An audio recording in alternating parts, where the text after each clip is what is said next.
को आप दीन बंधु धीरे धीरे ताली बजाते हुए माताएं बहनाएं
कन्हैया, जब से मैंने तेरा नाम सुना है गिरधारी, वो दशा बन गई श्याम।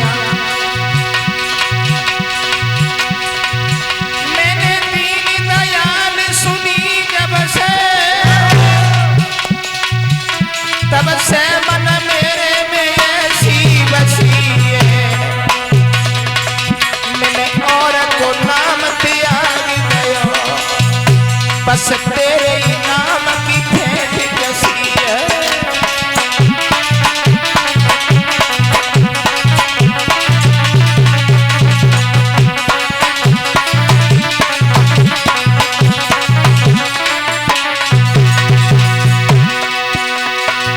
तुम बिन नाथ दशा वो है, जैसे जल जाल में फंसी है, तसो ऐसी करो जब लाज गए, प्रभु तेरी हंसी न हमारी हंसी है।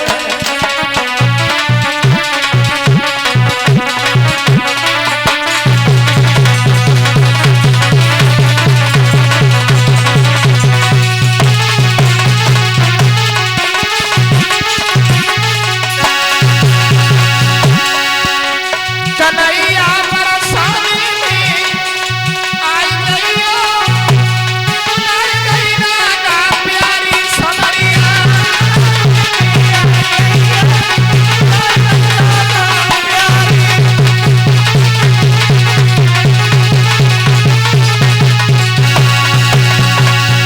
गिरधारी बरसाने में आई गई हो, बुलाई गई राधा प्यारी कन्हैया।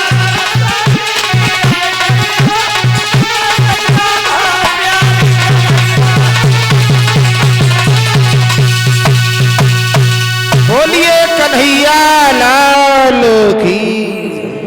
आइए कथा प्रसंग की ओर। श्री हर हर गंगा के पावन तट पर बैठे हुए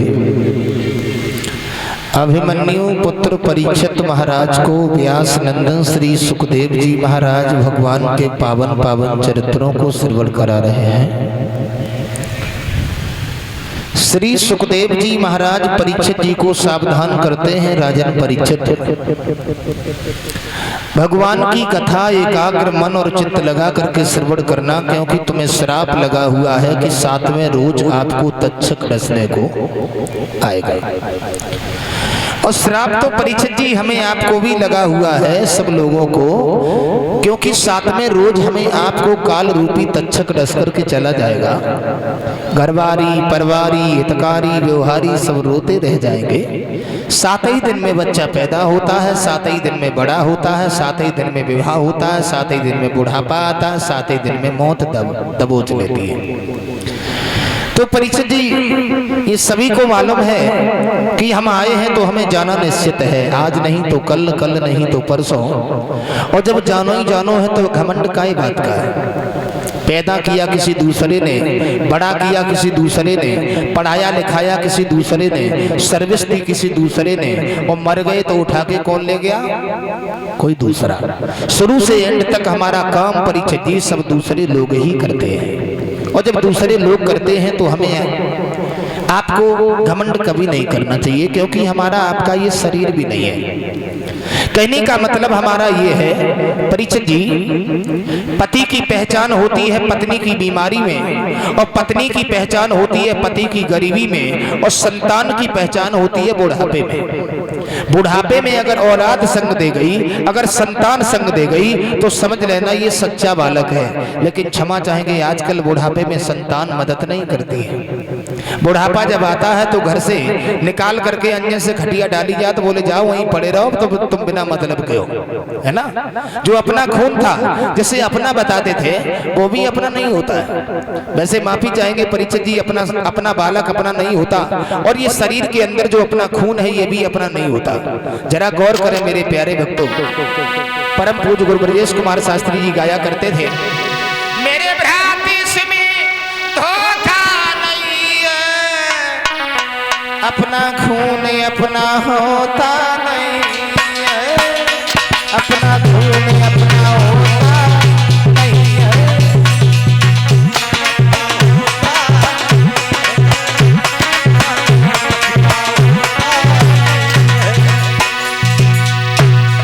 अपना खून अपना नहीं होता परीक्षित जी, जो अपना बालक होता है ना वो भी अपना खून होता है।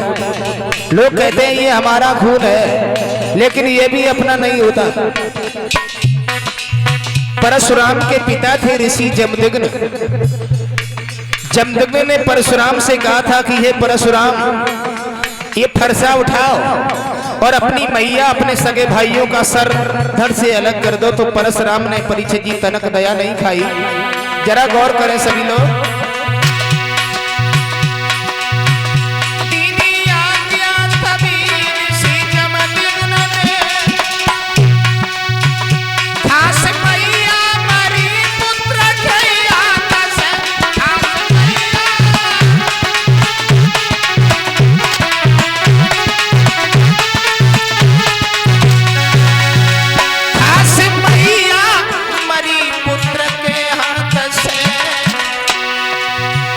सगे भैया को जिसने था मारा,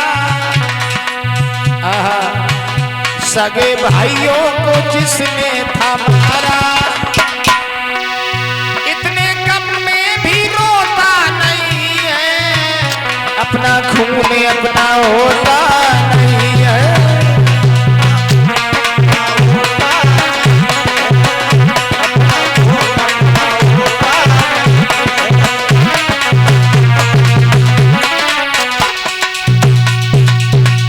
ये तो रही परीक्षित जी अपने बेटे की बात।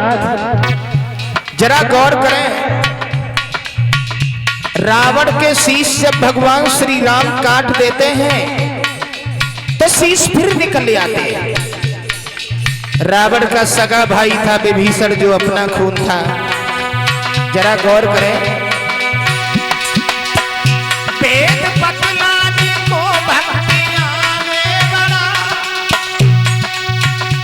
माँ आया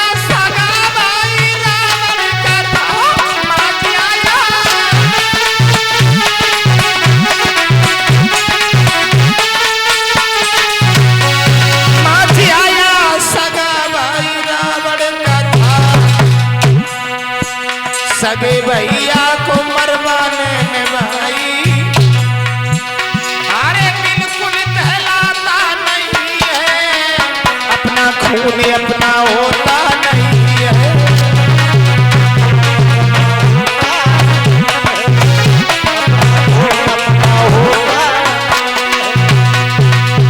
ये तो रही भाई की बात। परीक्षित जी, अपने शरीर के अंदर जो खून है इसको बढ़ाने के लिए हम आप पौष्टिक आहार खाते हैं, ये भी अपना नहीं होता। एक शेर के शिकारी ने गोली मारी और जब गोली मारी तो ध्यान देंगे वो इस शेर का खून शेर को बचने नहीं देता है साथियों। शेर जान बचा के भागता गया, खूनी उसको ही रास्ता बताता गया, खूनी उसको ही,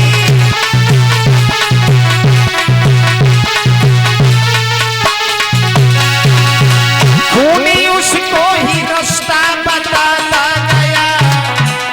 पीछे भागा शिकारी जो खून देख के,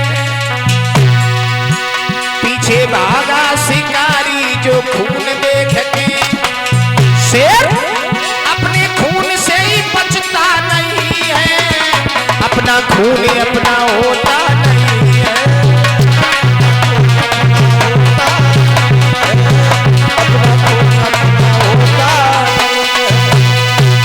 परीक्षित जी, ये अपना खून अपना नहीं होता।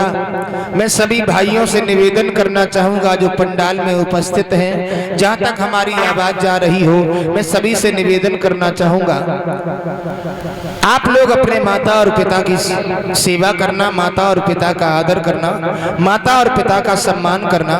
भागवत सुनने से कोई लाभ नहीं, भागवत सुनने के बाद इसे अपने जीवन में उतार लेना वो लाभदायक होती है। मैं भाइयों से निवेदन करना चाहूंगा, कभी तीर्थ यात्रा करने को नहीं जाना, कभी किसी मंदिर मस्जिद में नहीं जाना।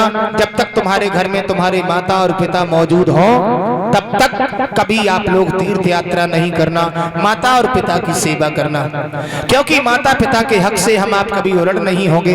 अगर इस चमड़े की जूतियां भी बना करके माता पिता के चरणों में डाल दें फिर भी हम आप कभी भी हक से उलट नहीं हो सकते। मैं सभी भाइयों से निवेदन करूंगा, मैं आपसे भीख मांग रहा हूं, आप लोग अपने माता पिता का आदर करना, ऐसे कटुवचन नहीं कहना जो माता पिता के हृदय को विदीर करते हुए निकल जाए, माता पिता को रोना पड़े। क्योंकि माता पिता ने ये अरमान सजाए थे कि मेरे घर में मेरा पुत्र आएगा, मेरे घर में पुत्र की बहू आएगी, वो हमें सुख देगी।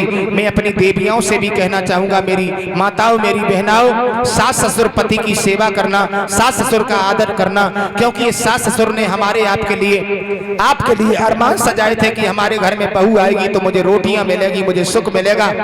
और वही पुत्र वही बहू जब हृदय पर धक्का मारती है तो पिता के हृदय पर हाथ रख के देखो पिता के हृदय पर क्या व्यतीत होती है।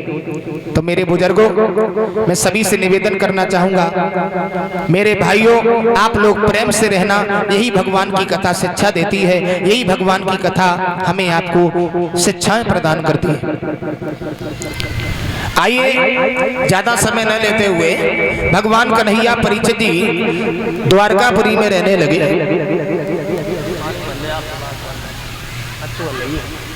कूलर मंगाओ, पानी पानी इसमें बर्बाद हो।